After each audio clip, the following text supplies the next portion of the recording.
μετά από τις κυρώσεις οι οποίες αποφασίστηκαν με σκοπό να πιστεί η Τουρκία να μην ξανατολμήσει να αποστείλει ερευνητικό σκάφος στην ελληνική υφαλοκρηπίδα,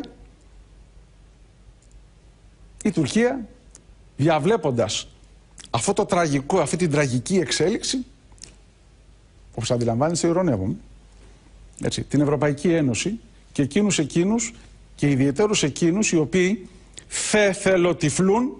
θέλουν να εθελοτυφλήσουν και εθελοτυφλούν υπέρ της Τουρκίας, υπέρ του Οθωμανισμού.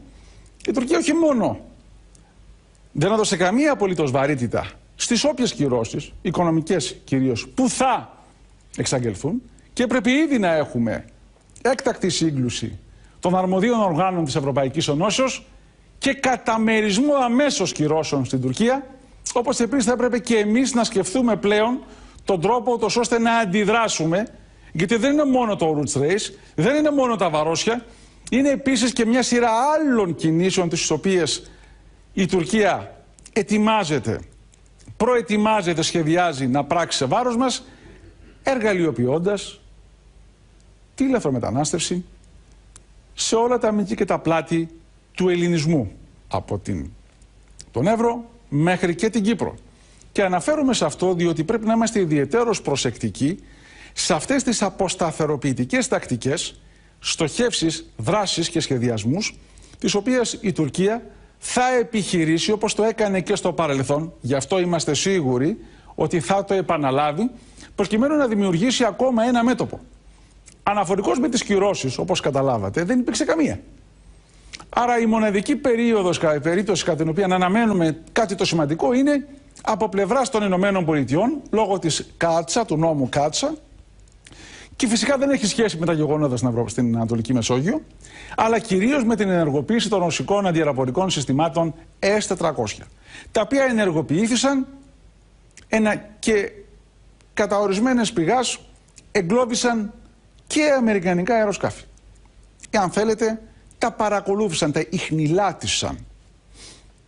Αυτό θα το δούμε να λειτουργεί ως επεισόδιο σε έναν επόμενο χρόνο, ο οποίος δεν είναι μακρινός, αλλά είναι επί του παρόντος, καθότι οι αμερικανικές εκλογές, όπως γνωρίζετε, προγραμματίζονται για τον Νοέμβριο, και έως τον Ιανουάριο είτε επέλθει αλλαγή της ηγεσίας, μπορεί και όχι, είτε έχουμε νέα κατάσταση.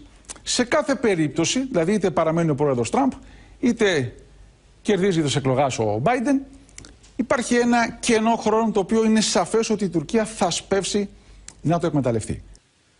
Αυτό εδώ έχετε να μας θυμίσει κάτι που δεν είναι καθόλου οξύμορον. Η ρωσική πρεσβεία στην Τουρκία, όπως όφιλε και όπως έπρεπε, με ένα tweet θύμισε σε όλους ότι πριν από 100 χρόνια ιδρύθηκε η πρώτη πρεσβεία της Σοβιετικής Ενώσεως, των Σοβιετικών, δεν υπήρχε ακόμα Σοβιετική Ένωση, στην Τουρκία.